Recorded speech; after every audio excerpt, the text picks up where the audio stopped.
A very good morning to all of you. If you guys are able to hear my voice clearly, please do raise your hands. Okay, thank you so much, everybody. So class, basically today we will talk about cartoons, which is given in your chapter number 1 of your Indian Constitution at first, that is Constitution by and how. We will discuss about the cartoons. Okay, so basically first of all, cartoon based जो भी questions हैं उनका main motive क्या है आपसे examinations में पूछने का, या फर्स्ट ऑफ ऑल कि आप उसे रीड कर पा रहे हैं कि नहीं कर पा रहे हैं। ठीक है, जो इवेंट हो रहा है उसके बारे में आप जानते हैं कि नहीं जानते हैं। तो मेन मोटिव यही होता है कि आपको इवेंट का पता होना चाहिए, राइट। सो कुछ कार्टून्स जो आपके चैप्टर नंबर 1 में प्रेजेंट है, today we will discuss about that. Okay, so first cartoon is given on page number 5 of your textbook. Okay, and it is like this. Just look at this cartoon, read the cartoon very carefully, take your time, just look at this. So here it is written European Constitution. Okay, and there are some members or some you can say some persons from the European Union, the founding fathers. Now, what it is written here, countries of the European Union tried to create a European constitution. The attempt failed. Here is a cartoonist impressions of this attempt. Does this always happen in any constitution making? Okay, so now first of all, what is this European Union? Okay, European Union बेटा एक political and economical unit है, ठीक है, जहाँ पे कुछ Europe की कुछ जो कंट्रीज है वो उसके मेंबर्स हैं, और ये फाउंड हुए थे बेटा नीदरलैंड्स में फाउंड हुए थे, 1990s में ये फाउंड किए गए थे। इसका जो हेडक्वार्टर है बेल्जियम में है। आपने अपने लास्ट ईयर 10th के चैप्टर पावर शेयरिंग में भी पढ़ा होगा यूरोपियन यूनियन के बारे में थोड़ा बहुत, कि इसका जो हेडक्वार्टर है ब्रुसेल्स में है। सो बेसिकली इनका मेन ऑब्जेक्टिव क्या था यूरोपियन यूनियन का? So the main objectives of European Union is to promote peace, wellbeing of its citizens. As you all know, cold war चल रहा था 1991 में, कोल्ड वॉर एंड हुआ, तो उसके बाद अब वर्ल्ड में पीस की बहुत ज्यादा जरूरत थी, तो यूरोपियन यूनियन फाउंड हुआ। ठीक है, इन्होंने यूरोपियन यूनियन बनाया, कुछ मेंबर स्टेट्स बने, और इनका मेन ऑब्जेक्टिव था कि हम पीस को प्रमोट करें। ठीक है, हमारे सिटीजन्स का के अच्छाई के लिए, वेलफेयर के लिए हम वर्क करें। Combat social exclusions and discrimination, कि जितने भी सोशल एक्सक्लूजन्स हैं, ठीक है, डिस्क्रिमिनेशन है, चाहे किसी भी बेसिस पे, रेस के बेसिस पे, ओरिजिन के बेसिस पे, नेशनल रीजन के बेसिस पे, प्लेस ऑफ बर्थ एक्सेट्रा, कुछ भी। तो ये जितनी भी सोशल एक्सक्लूजन्स और डिस्क्रिमिनेशंस हैं, इनको हम क्या करें, कॉम्बैट करें, इनको जड़ से हटा दें। ठीक है, remove it from the roots. Sustainable development based on economic growth and price stability. There should be a sustainable development. As you all know, sustainable development क्या होता है? ठीक है, development without compromise the resources for the future generation, and use those resources which can be renewed. That is known as sustainable development. Okay, so sustainable development पे focus था। Offer freedom, security and justice to its welfare, its citizens, कि हम अपने citizens को freedom दें, security दें, justice दें। ठीक है, तो basically ये आपका यूरोपियन यूनियन था। मैंने आपकी कोर्स से बाहर है ये, बट एक आपको मैंने बैकग्राउंड दे दिया। ठीक है, तो अब नाउ क्वेश्चन अराइजेज, जब यूरोपियन यूनियन जो है वो कर रहे थे, ट्राई कर रहे थे कि हम कॉन्स्टिट्यूशन बनाए। अब देखो, यूरोपियन यूनियन है, ऑब्वियसली बहुत सारी डिफरेंट डिफरेंट कंट्रीज इनके मेंबर्स है, एट लाइक अप्रोक्सीमेटली 27 और 21। Just let me confirm guys. 27 member states हैं यूरोपियन यूनियन के, राइट। तो जो 27 मेंबर स्टेट्स हैं, ठीक है, तो कंट्रीज डिफरेंट डिफरेंट है, रिलीजन ऑब्वियसली डिफरेंट होगा, तो अब लैंग्वेजेस डिफरेंट है। तो ये जो आप बोल सकते हो कि डाइवर्सिटी बहुत ज्यादा है, ठीक है। तो यूरोपियन यूनियन ने जब एक यूरोपियन कॉन्स्टिट्यूशन बनाने की कोशिश की, तो वो जो अटेम्प्ट था वो फेल हो गया था। तो क्या ये क्वेश्चन, मेन क्वेश्चन अराइज होता है, does this always happen in any constitution? क्या हर एक कॉन्स्टिट्यूशन में ऐसा ही होता है? तो your answer is no, this does not happen in all the constitution making. If the representative in constituent assembly are elected either directly or indirectly from all sections of the societies, the attempt of framing constitution would be successful. Example, सबसे best example आपका India है। कोई जरूरी नहीं है कि जो आपके आप कॉन्स्टिट्यूशन बना रहे हैं तो आपका जो रिप्रेजेंटेटिव्स हैं वो इलेक्टेड हैं कि नहीं है, इनडायरेक्टली इलेक्टेड है कि डायरेक्टली इलेक्टेड है, कुछ मैटर नहीं करता है। अगर वो हर एक सोसाइटी को रिप्रेजेंट कर रहा है और ऐसा कॉन्स्टिट्यूशन बना रहा है सोसाइटी के वेलफेयर के लिए, सोसाइटी को आप बोल सकते हो कि सोसाइटी के भले के लिए, ठीक है, तो आपका कॉन्स्टिट्यूशन जो है सक्सेसफुल हो सकता है। और इसका बेस्ट एग्जाम्पल है इंडिया, ठीक है। यूरोपियन यूनियन ने जो ट्राई किया था वो फेल हो चुका था। तो मे बी कुछ ऐसी चीजें नहीं होंगी, उन्होंने हर एक सेक्शन ऑफ सोसाइटी से मेंबर्स को प्रेजेंट नहीं किए होंगे, कुछ भी हो सकता है, right. Now this is the second cartoon which is given on page number 7. So now just look at this, ठीक है। जवाहरलाल नेहरू, ठीक है, मिडिल में खड़े हैं। एक साइड कुछ मेंबर्स हैं, मतलब कुछ गाना सा गा रहे हैं, लाइक ऊपर लिखा हुआ है वंदे मातरम। यहाँ पे, ठीक है, गिटार वगैरह पास में है, तो और क्या गा रहे हैं, जनगण मन, लाइक इंस्ट्रूमेंट्स के साथ ये म्यूजिक कुछ गा रहे हैं। So now, and this picture is this cartoon published on 4th December 1949. The constitution makers have to address themselves to very different aspirations. Here is Nehru trying to balance between the different visions and ideologies. Can you identify what these different groups stand for? Who do you think prevailed in this balancing act? Okay, अब देखिए, नेहरू जी उस time पे क्या थे, हमारे पहले जो प्रधानमंत्री रहे हैं, first prime minister of India रहे हैं जवाहरलाल नेहरू। अब जो कॉन्स्टिट्यूशन मेकर्स थे वो लोगों के जो डिफरेंट डिफरेंट एस्पिरेशंस थे उसको फुलफिल करने के लिए कॉन्स्टिट्यूशन में हर एक लॉ को लेकर आने की, मतलब लेकर आ रहे थे, राइट।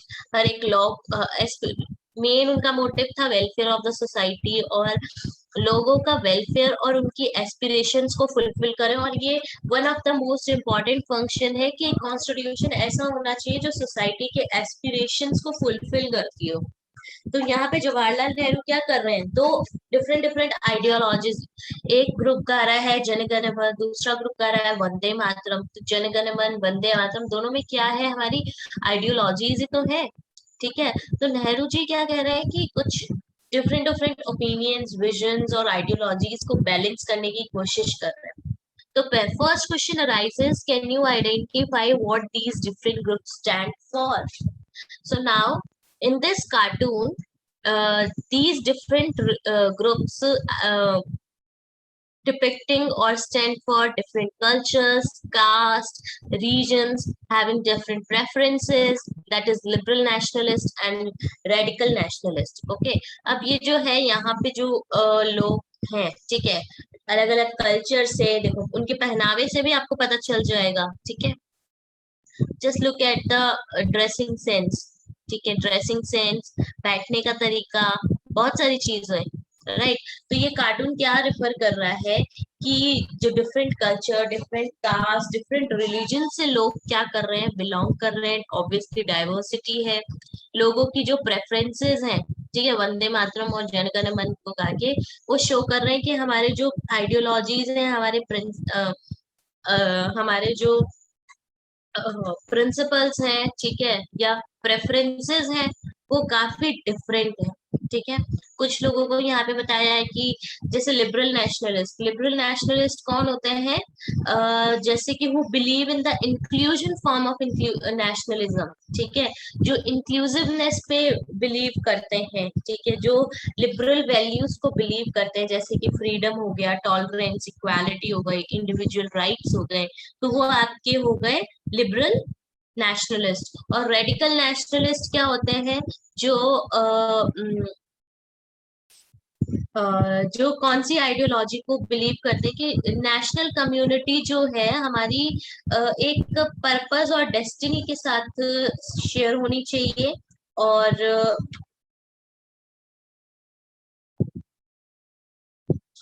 जो अपने गोल्स को कैसे अचीव करती है, एक मूवमेंट के साथ अचीव करती है। ठीक है, तो that is known as radical nationalist. यहाँ पे इसी चीज को रिप्रेजेंट किया गया है इस कार्टून में। Now the second question arises, who do you think prevailed in the balancing act?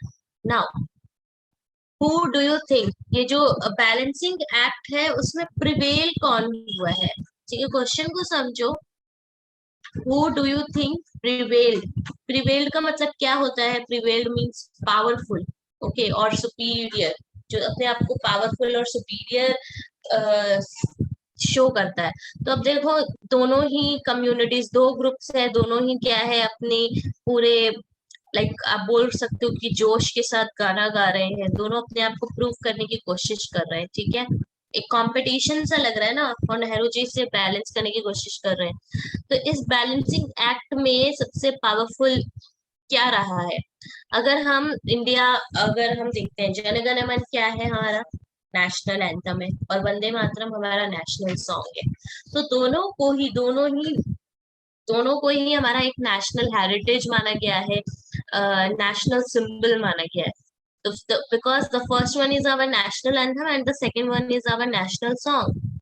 Jana Gana Mana is our national anthem, or you can say Vande Mataram is our national song. So all the Indians show respect and sing both the songs. Despite so many diversities of languages, customs, cultures, festivals, the whole country has the same respect for national song and the tricolor and the tricolor. They balance the diversity of India. At present, if we look at this, we give respect to our national anthem, to our national song. इसका मतलब क्या है? मतलब हम national, हमारा जो national anthem है, हमारा जो वंदे मातरम, हमारा जो नेशनल सॉन्ग है, ठीक है, हम उसमें क्या कर रहे हैं? हम डिफरेंट लैंग्वेजेस हैं, हमारे डिफरेंट कस्टम्स हैं, कल्चर्स हैं, हमारे डिफरेंट फेस्टिवल्स हैं, हम सारी चीजें क्या है, सबको हम रिस्पेक्ट देते हैं, और सब कुछ मिलजुल के क्या करते हैं? सेलिब्रेट करते हैं। It is our fundamental duty कि हम रिस्पेक्ट करें नेशनल सॉन्ग को। ठीक है, हम अपने ट्राई कलर, हम अपने नेशनल फ्लैग को क्या करें? रिस्पेक्ट दें। तो इससे क्या होगा? इससे जो डाइवर्सिटी है हमारी इंडिया की, वो बैलेंस होके रहती है। तो इसमें नेहरू जी क्या है, different culture, different religion, different languages, custom, सबको बैलेंस करने की कोशिश कर रहे हैं, और डाइवर्सिटी, एक यूनिटी लाने की कोशिश कर रहे हैं। ठीक है, एक हमारी जो डाइवर्सिटी है, ओपिनियंस है, प्रेफरेंसेस है, उसमें बैलेंस करने की कोशिश कर रहे हैं। Okay, now your next cartoon is given on page number 9 of your textbook, and now just look at this. ठीक है, Shittis, Sunnis, Codes. I have got the pen, I should write it. I have got the ink, let me write it. I have got the paper, I will write it. Baghdad, Baghdad क्या है? Iran की Iraq की जो capital है वो Baghdad है। ठीक है, तो यहाँ मतलब इराक को शो किया गया है। Now that they have agreed to join hands, we expect a constitution very soon. Now, here different groups of, or you can say different ethnic groups of Iraq is showing. ठीक है, अलग अलग group को show कर रहे हैं। So the writing of the new Iraqi constitution after the collapse of Saddam Hussein's regime saw a lot of conflict between different ethnic groups in the country. What do these different people stand for? Compare the conflict depicted here with that depicted in earlier cartoons for the European Union and India. Okay. Now, first of all, Saddam Hussein जो थे, approximately 1989 से 2003 तक जो Iraq के president रहे हैं, ठीक है, बहुत ज्यादा आप बोल सकते हो कि उन्होंने कुवैत को भी इन्वेड करने की कोशिश की थी for their resources. And after that finally 2003 में यूएस ने क्या है इराक को इन्वेड किया था, और उस टाइम पे सदाम हुसैन की जो गवर्नमेंट थी, ठीक है, रिजाइन का मतलब क्या होता है? रिजाइन का मतलब होता है गवर्नमेंट। जो सदाम हुसैन की गवर्नमेंट थी, उसके वो क्या हो चुकी थी, कोलैप्स हो चुके थे। उसके बाद जितने भी बहुत सारे एथनिक ग्रुप्स थे, ठीक है, वो क्या कर रहे थे, आ रहे थे। अब देखो, सुन्नी, शितीज, कुर्द्स, ये सब डिफरेंट डिफरेंट एथनिक ग्रुप्स को रिप्रेजेंट कर रहे हैं, राइट? तो अब वो लोग सब आ रहे थे। अब कम्युनिटी तो छोटी छोटी रही है। अब वो बोल रहे थे कि मेरे पास पेन है, मैं लिखूंगा, ठीक है, मेरे पास पेपर है तो मैं लिखूं, मैं कॉन्स्टिट्यूशन लिखूंगा। बोलता है मेरे पास इंक है तो मैं कॉन्स्टिट्यूशन लिखूंगा। मतलब वो, इससे मतलब क्या है एग्जैक्टली ये नहीं बोलना चाह रहे कि मेरे पास इंक है, मेरे पास पेन है, मेरे पास पेपर है। एग्जैक्टली ये बोलना चाह रहा है कि सबके पास कोई ना कोई पावर थी, ठीक है, और सब बोल रहे थे कि हम लिखेंगे हमारे इराक का कॉन्स्टिट्यूशन, ठीक है। तो ये क्या रिप्रेजेंट कर रहे हैं now? What do these different people stand for? The cartoon refers to the three different ethnic groups of Iraq, that is Shittis, Sunnis, Kurdis, and the above groups stand for their own philosophies, ideologies, and interests. कि like उनके खुद की philosophies थी, ideologies थी, obviously different ethnic group से belong करते थे, तो उनके इंटरेस्ट भी, उनके प्रेफरेंसेस भी डिफरेंट होंगे। तो उनके आइडियोलॉजीज, उनके इंटरेस्ट, उनके फिलोसफीज, उनके वैल्यूज काफी डिफरेंट थे, और वो अपने वैल्यूज के अकॉर्डिंग, अपनी फिलोसफीज के अकॉर्डिंग कॉन्स्टिट्यूशन को लिखना चाहते थे इराक का, ठीक है। Now compare the conflict depicted here with that depicted in earlier cartoons for the European union and India. Now, first of all, the Iraqi people expect to frame a new constitution and to be accepted by all ethnic group of Iraq. Obviously, 2003 के बाद जब ये conflict rise हुआ, तो ना news reporter है, ठीक है, अब क्या बोल रहा है कि ना अगर इन्होंने अपने क्या है, they have joined their hands, तो हम अब एक नया कॉन्स्टिट्यूशन जो है एक्सपेक्ट कर सकते हैं। तो ये जो डिफरेंट एथनिक ग्रुप्स हैं आपके, वो एक बोल सकते हो कि इराक के जो लोग हैं नया कॉन्स्टिट्यूशन चाहते थे अपनी कंट्री के लिए, जो कि जितने भी एथनिक ग्रुप्स हैं इराक के, वो उसे एक्सेप्ट कर सके. And in the European Union, the attempt of the people failed, but in India, the same attempt got success. जो ऑब्वियसली कॉन्स्टिट्यूशन मेकिंग की बात हो रही है, तो यूरोपियन यूनियन में डिफरेंट एथनिक ग्रुप्स ने जब बनाने की कोशिश की थी, तो वो फेल हो चुका था। और वो ही इंडिया में जब different ethnic group, different culture, custom, religion, diversity, इतनी डाइवर्सिटी है, उसके बाद भी क्या है, इंडिया में क्या हुआ, इंडिया में ये जो अटेम्प्ट था वो सक्सेसफुल रहा. Okay, so this is all about this cartoon. Now this is the last cartoon given on page number 14 of your textbook. Now just look at this Iraq Constitution. ठीक है, Iraq constitution की book है. नीचे cards के through different different किसको show करने की कोशिश की है, डिफरेंट डिफरेंट कल्चर को, एथनिक ग्रुप को, जो सुन्नी, शितीज, कुर्ड्स, ये डिफरेंट डिफरेंट एथनिक ग्रुप्स हैं, इनको यहाँ पे प्रेजेंट करने की कोशिश की है. So now, why does the cartoonist describe the new Iraqi constitution as the castle of cards? Would this description apply to the Indian constitution? ठीक है, ये इराकी कॉन्स्टिट्यूशन है, कैसल ऑफ कार्ड्स है वो जो इराक के डिफरेंट डिफरेंट जो minority groups थे, या आप बोल सकते हो डिफरेंट एथनिक ग्रुप्स है, उनको प्रेजेंट करने की कोशिश की है. तो क्वेश्चन पहला है, why does the cartoonist describe new Iraqi constitution as the castle of cards? because it is being prepared by the pro-US. Now, what happened? 2003 में यूएस ने क्या है, इराक को इन्वेड कर लिया था, और यूएस ने अपनी गवर्नमेंट वहां पे जो उनसे काफी फ्रेंडली हो, वो वाली गवर्नमेंट जो क्या किया था, उन्होंने इराक में बैठा दी गई थी। अब वहां के जो लोग थे, उसके बाद ना वहां पे सिविल वॉर हो चुका था, ठीक है। वहां के लोग जो है उस गवर्नमेंट को इतना एक्सेप्ट नहीं कर पा रहे थे, और यूएस और इराक के बीच में एक आप बोल सकते हो कि एक सिविल वॉर अराइज हो चुका था, जो काफी सालों तक 8-9 इयर्स तक चला था, ठीक है।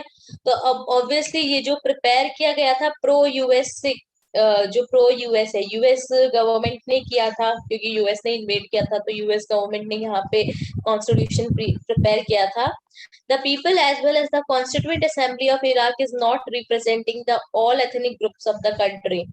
जो कॉन्स्टिट्यूशन था, ऑब्वियसली अगर आप किसी कंट्री के लिए कॉन्स्टिट्यूशन बना रहे हो, it is one of the most important function कि आप सोसाइटी के जितने भी आपके एस्पिरेशंस है, जो वेलफेयर है, अगर आप उसे मेंशन नहीं करोगे, आपका कॉन्स्टिट्यूशन कभी भी सक्सेसफुल नहीं रहेगा। तो अब ऑब्वियसली सारे एथनिक ग्रुप्स को उन्होंने क्या है उसमें इंक्लूड नहीं किया, वो भी उसी कंट्री के। That's why the constitution is imposed and will be scattered as a castle of cards. कि मतलब एक पत्ता भी अगर इधर उधर हुआ, ठीक है, हम जब कभी आपने कोशिश की होगी कि कार्ड्स से ऐसे कैसल बनाने की कोशिश की होगी, अब देखते हो एक पत्ता भी अगर गिर जाता है तो पूरा पूरा का पूरा वो कैसल जो है वो क्या हो जाता है, बिखर जाता है। तो यही शो करने की कोशिश की कि अगर एक भी एथनिक ग्रुप जो है यहाँ पे, अगर उसने कुछ भी बोल दिया, कि कुछ भी अगेंस्ट में कुछ भी कर दिया, तो हमारा ये पूरा कॉन्स्टिट्यूशन जो है वो क्या हो जाएगा, वो कोलैप्स हो जाएगा, या फिर वो आप बोल सकते हो कि स्कैटर हो जाएगा, ठीक है, फैल जाएगा। Now, would this description apply to the Indian Constitution? No. Why? Because the Indian Constitution is not imposed on Indians, but it was framed from among different shades of opinions after a long discussion and debates. जो हमारा Indian constitution था, impose नहीं किया गया था, Iraqi constitution impose किया गया था वहां के लोगों पे। इंडियन कॉन्स्टिट्यूशन इंडियंस पे इम्पोज नहीं किया गया था, फ्रेम किया गया था। डिफरेंट शेड्स ऑफ ओपिनियन, हमने चैप्टर भी रीड किया था, तो हमने देखा था कि डिफरेंट डिफरेंट ओपिनियंस के साथ, इवन हमारे कॉन्स्टिट्यूशन असेंबली के जो मेंबर्स थे, they took 3 years to make our constitution. हर एक लॉ को या फिर हर एक ड्राफ्ट को उन्होंने क्या किया है, डिबेट किया, हर एक शेड को, इट मीन्स हर एक ओपिनियन को उन्होंने सुना, और बहुत लंबे डिस्कशन के बाद, डेलिब्रेशन के बाद जो है वो कॉन्स्टिट्यूशन उसे बनाया। It was adopted by people wilfully, लोग उसे विलफुली, इम्पोज नहीं किया गया है, लोगों को बताया और लोग उसे विलफुली क्या कर रहे हैं, अडॉप्ट करें। Even today also they adopted, they are adopting, we are adopting our constitution because it is so nicely prepared by our constitution. It is a living document to be amended from time to time as per aspirations of people. Very important, living document. We will talk about like our constitution is a living document further in this book. Okay, last book chapter है I hope. तो उसमें हम पढ़ेंगे living document क्यों कहा गया है, because it can be amended. What is the meaning of amendment? Amended means changed, ठीक है, चेंज कर सकते हैं हम जैसे जैसे लोगों की डिजायर्स होती है। ऑब्वियसली 70 years हो गए हैं हमारे कॉन्स्टिट्यूशन को बने हुए, चेंजेस तो उसमें आते ही है ना, तो हम we can change our constitution, हम अमेंड कर सकते हैं हमारे कॉन्स्टिट्यूशन को जिस अकॉर्डिंग टू द एस्पिरेशंस, ठीक है, कि लोगों की क्या एस्पिरेशंस है, नीड्स हैं, डिजायर्स हैं, उसके अकॉर्डिंग हम अपने कॉन्स्टिट्यूशन को अमेंड कर सकते हैं।